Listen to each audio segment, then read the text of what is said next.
Bahraini को पूछ लीजिए, सऊदी को पूछ लीजिए, कुवैती को पूछ लीजिए, सब बोलेंगे भाई अल जज़ीरा क्रिमिनल है। वो अल जज़ीरा जिसके ऊपर बहरीन ने उसको बैन करने की बात कि इंडिया के हर इंटरनल मैटर में ये लोग इन्वॉल्व होते हैं, इसको एक्सप्लॉइट करते हैं और इसको राई का पहाड़ बनाकर दुनिया के सामने ऐसे दिखाते हैं जैसे इंडिया के अंदर जो है बिल्कुल सिविल वॉर चल रही है या फिर इंडिया के अंदर जो है लोगों का जीना मुश्किल है।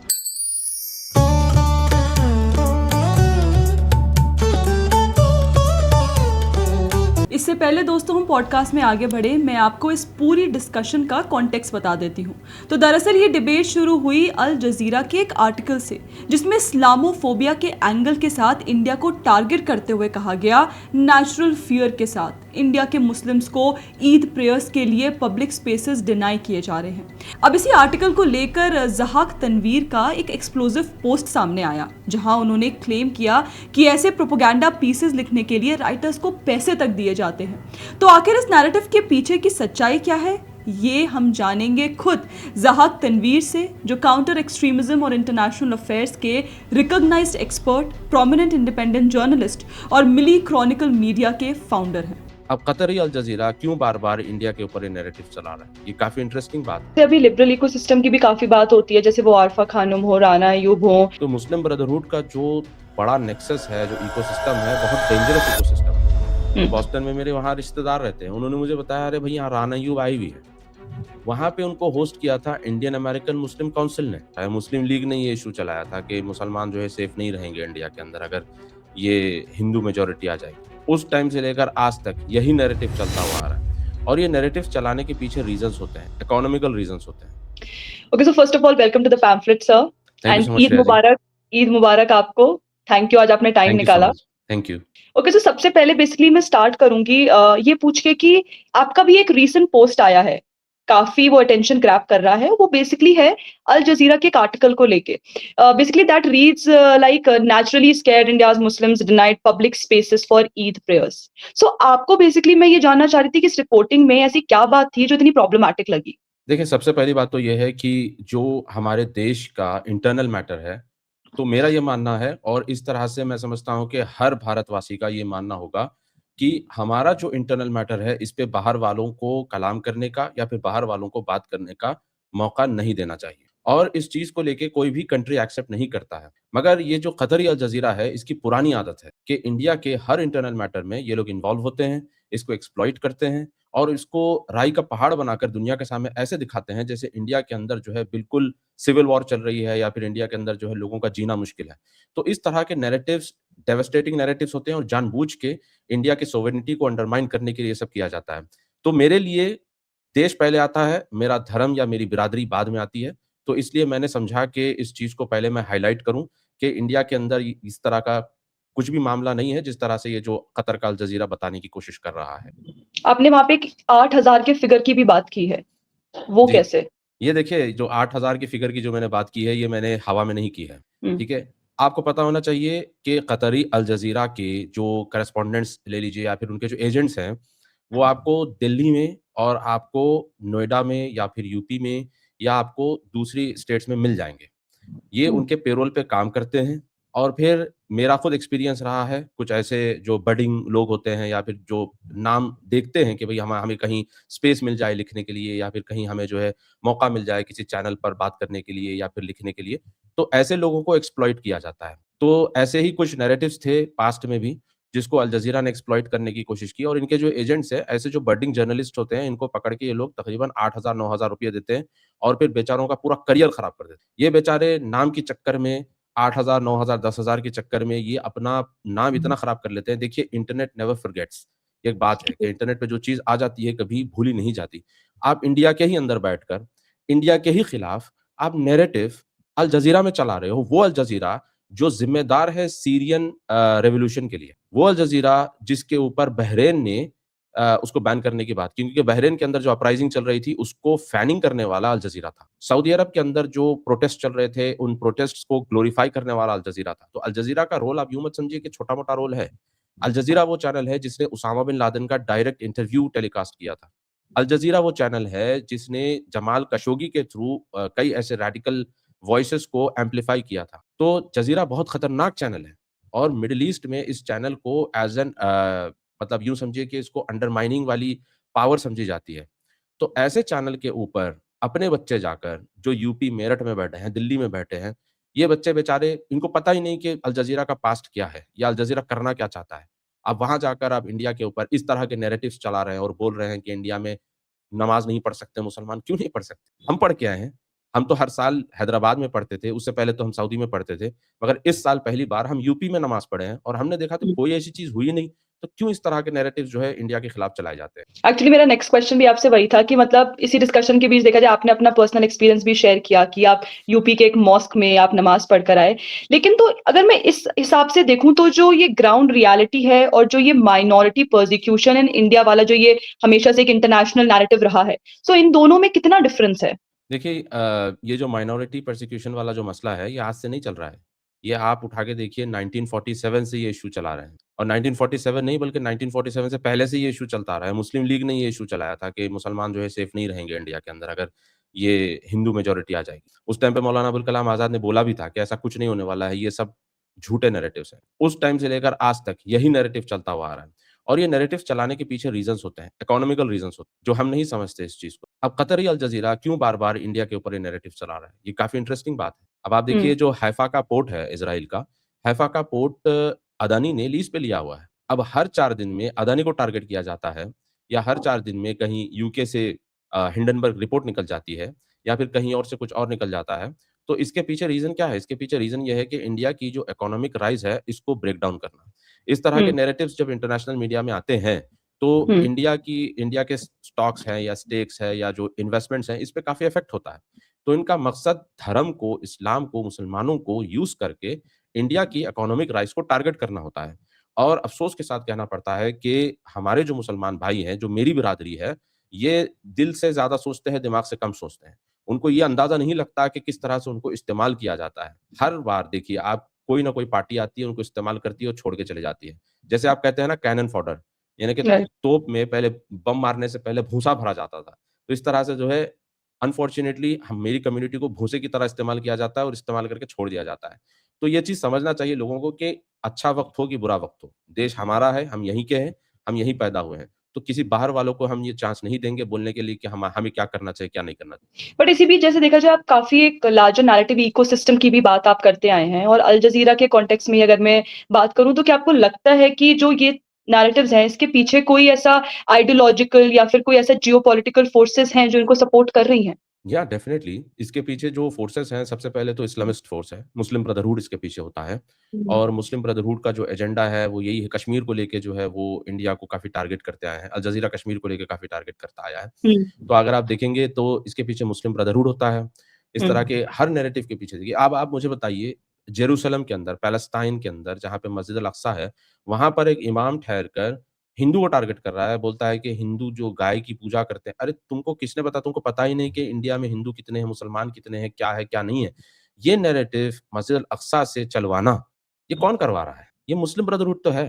तो मुस्लिम ब्रदरहुड का जो बड़ा नेक्सस है, जो इकोसिस्टम है, बहुत डेंजरस इकोसिस्टम है। ये लोग स्पेशली जो फॉरेन कंट्रीज़ है, यूरोपियन कंट्रीज़ है, इसके लॉ और एनफोर्समेंट एजेंसीज़ के अंदर ये लोग घुसे हुए हैं। सिक्योरिटी एजेंसीज़ के अंदर ये लोग घुसे हुए हैं। तो इतना खतरनाक इनका इकोसिस्टम है कि रातों-रात ये लोग नैरेटिव चला देंगे। अब आप कॉकरोच जनता पार्टी का ही देख लीजिए। कॉकरोच हुँ, जनता पार्टी यूँ शुरू हुई, एक छोटे से स्लिप ऑफ द टंग से, जो सीजेआई राइट। का स्लिप ऑफ द टंग था। बाद में उन्होंने क्लेरिफाई भी किया। मगर उसको ऐसा एम्प्लीफाई किया और देखते-देखते रातों-रात उसके फॉलोअर्स भी बढ़ गए और देखते-देखते वहाँ पे अल जज़ीरा पे नैरेटिव भी आ गया और फिर एसोसिएटेड प्रेस पे भी नैरेटिव आ गया। तो मतलब इसका अंदाज़ा आप लगाइए कि पूरा एक कोऑर्डिनेटेड इकोसिस्टम है जो चल रहा है। ये कोई हवा में नहीं चल रही है चीज़, इस पे पैसा पंप किया जाता है। जो कॉ यानी जो कॉम्पिटिटर्स हैं, वो इसके पीछे पैसा लगाते हैं। तो मतलब जैसे अभी आपने बताया जो मुस्लिम ब्रदरहुड वाला एंगल है इंटरनेशनल मीडिया में किस तरीके से वो एक्टिव है, उनको कैसे सपोर्टिंग है, तो क्या लगता है ये इंडिया में भी ये ग्रुप्स किसी फॉर्म में एक्टिव हैं? अगर हैं भी तो किस तरह हैं और कैसे-कैसे वर्क कर रहे हैं यहाँ पर? इंडिया में ये ग्रुप्स जो एक्टिव हैं, ये एकेडमिया में एक्टिव हैं सबसे ज़्यादा, हुँ, यूनिवर्सिटीज़ में। और अब आप खुद देखिए श्रेया जी कई यूनिवर्सिटीज़ में ऐसा देखने में आता है कि 10-10 हुँ, साल पीएचडी कर रहे हैं लोग। राइट। 10-10 साल पीएचडी करे जा रहे हैं। ऐज हो गई है 40-40, बाल सफ़ेद हो गए हैं। फिर कह रहे हैं हम स्टूडेंट हैं इस यूनिवर्सिटी, मगर हर 4 दिन में किसी न किसी प्रोटेस्ट में वो नज़र आएँगे आपको। तो कौन चलवा रहा है उनका खर्चा? कौन दे रहा है उनका खर्चा? कौन उनको मोबिलाइज़ कर रहा है? वही स्टूडेंट जो आज केरला में नज़र आता है, वही स्टूडेंट दूसरे दिन आपको यूपी में नज़र आएगा। वही स्टूडेंट आपको तीसरे दिन हैदराबाद में नज़र आएगा, चौथे दिन आपको मणिपुर में नज़र आएगा। इनका खर्च कौन उठा रहा है? ये कौन स कि क्या इकोसिस्टम है पीछे? तो ये सबसे पहले तो ये अकेडमिया, यूनिवर्सिटीज़ में बहुत ज़्यादा पेनिट्रेट हो चुके हैं और आज से नहीं, ये ज़माने से चलता आ रहा है। ये तो अलग बात है कि पिछले 10-15 साल से इनके ऊपर काफ़ी कंट्रोल किया गया है, इनको कंटेन करने की कोशिश की गई है।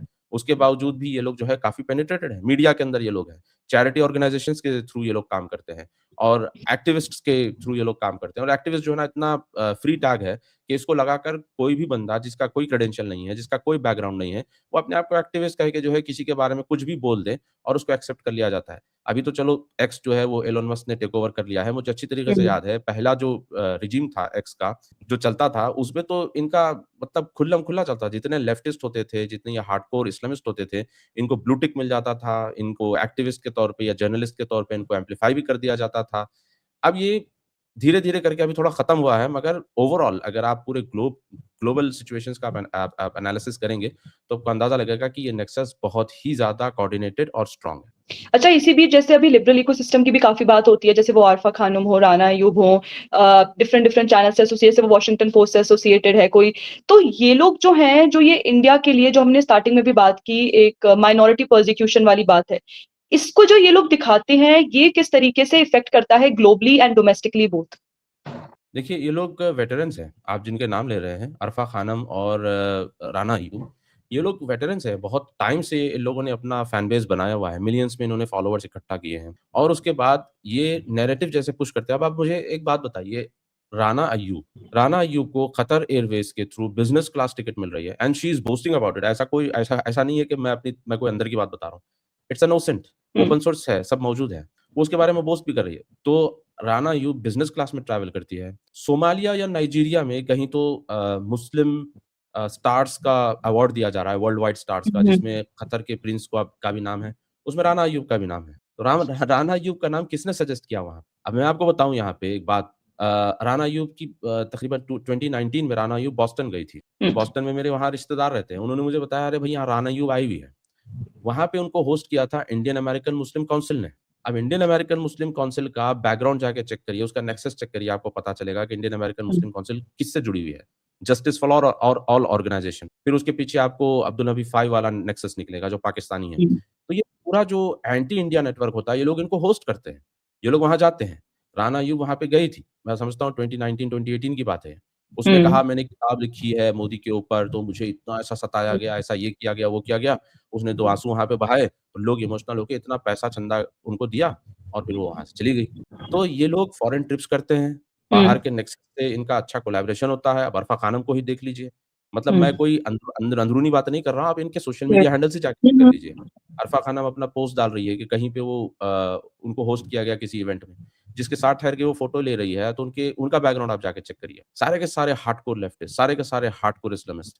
तो ज़ाहिर-सी बात है, फिर ये सब करते हुए भी ये लोग कहते हैं कि इंडिया में डेमोक्रेसी नहीं है, इंडिया में हुँ। फ्रीडम नहीं है, मोदी ने डेमोक्रेसी को सप्रेस कर दिया है, मीडिया राइट्स नहीं है इंडिया के अंदर।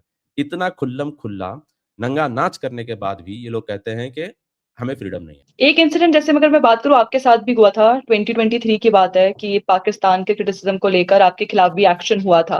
तो थोड़ा-सा अगर आप उनसे उस इंसिडेंट के बारे में कुछ बताएँ और आपने उस फेज़ को कैसे हैंडल किया?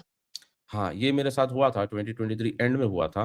हुँ, तो अरब कंट्रीज़ का ऐसा है, तो यही इसी बात पे तो मुझे गुस्सा है कि हुँ, अल जज़ीरा इंडिया के लोगों को यूज़ करते हुए इंडिया को बैश कर हुँ, रहा है और हुँ, इंडिया चुप बैठ के देख रहा है। हुँ, यही काम अगर कतर के अंदर बैठ के अब कतरियों से करवा दीजिए, फिर हुँ, कतर उनके साथ क्या करता है बताइए फिर? हाँ, मेरे साथ जो हुआ था, मैंने सऊदी अरब को कुछ नहीं बोला था। मैंने हुँ, बोला था तो पाकिस्तान को। पाकिस्तान के पॉलिटिकल हुँ, सिस्टम को एक्सपोज़ किया था, पाकिस्तान को एक्सपोज़ किया था। तो फिर उन्होंने क्या किया?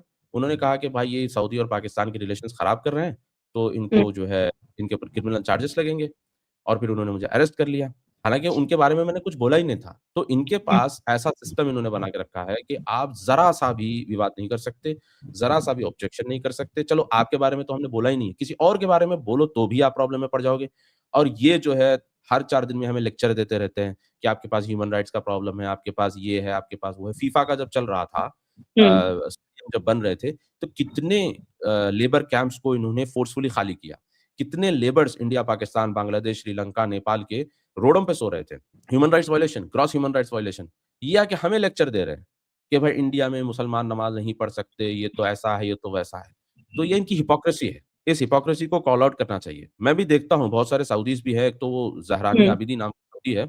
हर 4 दिन में वो इंडियन गवर्नमेंट के ऊपर या इंडिया को टारगेट करता है, इंडियंस को टारगेट करता है। यहाँ तक कहता है कि सऊदी अरब में जॉब सिर्फ़ इंडियन मुस्लिम को देना चाहिए, इंडियन हिंदू को नहीं देना चाहिए। इतना तक भी बोलता है सऊदी अरब के अंदर बैठकर, और इनको आज़ादी है। और अगर आप वहाँ पर बैठकर आप किसी और कंट्री के बारे में बोलो तो फिर आपके ऊपर क्रिमिनल चार्जेस होगा। ये तो खुल्लम-खुल्ला इनकी हिपोक्रेसी है।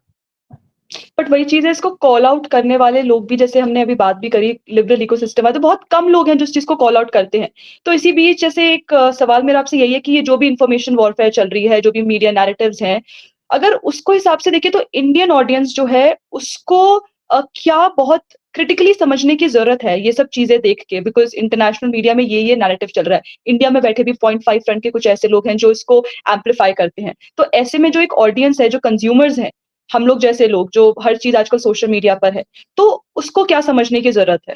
देखिए, सोशल मीडिया तो आया है, इसके साथ-साथ टेक्नोलॉजी भी काफ़ी एडवांस हो गई है। हुँ, तो आप क्रॉस वेरीफ़ाई कर सकते हैं। हाँ, मैं समझता हूँ कि जो आम लोग होते हैं, इनके पास इतना टाइम नहीं होता है चीज़ों को वेरीफ़ाई करने का, कि जाके सोर्स चेक करे, वेरीफ़ाई करे, किसने बोला है, किसने नहीं बोला है। इस केस में मैं तो यही रिकमेंडेशन दूँगा कि Indian government should have a wing. उनके पास एक हुँ, इन्फॉर्मेशन मिनिस्ट्री के अंदर एक विंग होनी चाहिए इन्फॉर्मेशन वॉरफेयर की। इस तरह की खबरें, इस तरह की न्यूज़ जैसे सुबह अल जज़ीरा ने पब्लिश किया, शाम तक उसका काउंटर आ जाना चाहिए या फिर 2 घंटे के अंदर, यानी कि उसका जो ड्यूरेशन है उसको डिटेक्ट करना चाहिए कि कितने ड्यूरेशन में इन्फॉर्मेशन वॉरफेयर टारगेट की गई है इंडिया के खिलाफ में। हुँ, एग्ज़ाम्पल 1 बजे शुरू हुआ है, तो विथिन 15-20 मिनट्स आपके पास बैटरी ऑफ जर्नलिस्ट या battery of even Muslim faces आपके पास होने चाहिए जो इमीडिएटली इस चीज़ को डिबंक करें। और अच्छा हुँ, तो ये है कि आज मैंने देखा कि कुछ न्यूज़ चैनल्स ने पोस्ट किया कि यूपी में लोग नमाज़ पढ़ रहे हैं ईद की, ताजमहल के पास लोग नमाज़ पढ़ रहे हैं। इस तरह से इन्होंने उसको काउंटर करने की तो कोशिश की, मगर नाम लेके काउंटर नहीं किया। अल जज़ीरा कह के काउंटर नहीं किया, अल जज़ीरा की रिपोर्ट का टारगेट नहीं किया, और अल जज़ीरा तो इनफ़ेमस है पूरे अरब हुँ, वर्ल्ड के अंदर। आप बहरीनी को पूछ लीजिए, सऊदी को पूछ लीजिए, कुवैती को पूछ लीजिए, सब बोलेंगे भाई अल जज़ीरा क्रिमिनल है। तो ये क्रिमिनल न्यूज़पेपर है, क्रिमिनल आउटलेट है जो इंडिया को हर 4 दिन में टारगेट करता रहता है। तो इंडियंस को भी चाहिए कि इस तरह के जो फॉरेन नैरेटिव्स इंडिया के खिलाफ आते हैं तो थोड़ा-सा आप उसको क्रॉस वेरीफाई भी करिए। अनफॉर्चुनेटली श्रेया जी, हमारे लीडर्स भी कुछ इस तरह से हैं, कुछ यूथ आइकॉन्स हमारे इंडिया में हैं, जो अपने आप को कहते हैं तो वो 50 साल के, मगर अपने आप को यूथ कहते हैं। तो वो जो है बाहर के नैरेटिव्स को बहुत ही ज़्यादा एम्प्लीफाई करते हैं। जब डोनाल्ड ट्रम्प ने कह दिया कि इंडिया की इकोनॉमी डेड है, तो कह रहे हैं हाँ, हाँ, हाँ, हाँ, हाँ, हाँ, डेड है, डेड है, डेड है। आपको चाहिए कि आप इंडिया को डिफेंड करें, आप उल्टा इंडिया को टारगेट कर रहे हो। आपको याद होना चाहिए जब प्राइम मिनिस्टर नहीं थे, मेरे हुँ, ख्याल से उस टाइम पे वो गुजरात के सीएम थे, तो उस टाइम पर मनमोहन सिंह को नवाज़ शरीफ ने टारगेट किया था, देहाती औरत कह के, और उस हुँ। टाइम पे प्राइम मिनिस्टर नहीं थे, उन्होंने बोला था कि भाई ये हमारा घर का मामला है, तो देहाती औरत बोल कैसे सकता है हमारे प्राइम मिनिस्टर को? तो ये होता है। ये अगर माइंडसेट लोग समझ जाएँ, तो बहुत सारी चीज़ें जो है हल हो सकती हैं। नहीं, बट आई थिंक सो इसी बीच आप जैसे लोग, I think so you are doing a commendable work in this area कि आप ऐसे नैरेटिव्स को डिबंक कर रहे हैं। लोगों जो एक होता है ना, वही आम लोगों के पास सोर्सेज नहीं होते हैं वो फैक्ट चेक के, वो नहीं, हमें नहीं पता कि उन तक वो इन्फॉर्मेशन पहुंच रही है या नहीं। बट उसी बीच आई थिंक सो आप जैसे लोग इस चीज को बहुत अच्छे से डिबंक कर रहे हैं, लोगों तक पहुंचा रहे हैं। इसी वजह से मुझे लगता है आज हमने भी कनेक्ट किया, क्योंकि आपके उस जी, जी। पोस्ट ने एक्चुअली कुछ कुछ ऐसी चीजें रिवील की जो मेन स्ट्रीम भी डरता है, मुझे लगता है बात करने से। तो मुझे लगता है कि आपने काफ़ी क्वेश्चन्स का हमारे आंसर दे दिया है, लोगों को जो पहुँचना चाहिए था, जो एक फैक्ट चेक था, जो एक ग्लोबल नैरेटिव था, और हमारे इनफैक्ट इंडिया में भी बैठे लोग जो उसे एम्प्लीफाई करते हैं, उसके बारे में भी आपने ख़ैर काफ़ी अच्छे से हमें एक्सप्लेन किया। Thank you for it, thank you अपना समय देने के लिए हमें, and thank you Shreya ji, thank you so much. Will connect later on for more such things I think so in future. Definitely my pleasure, my honour. Thank you so much. Thank you so much sir, thank you.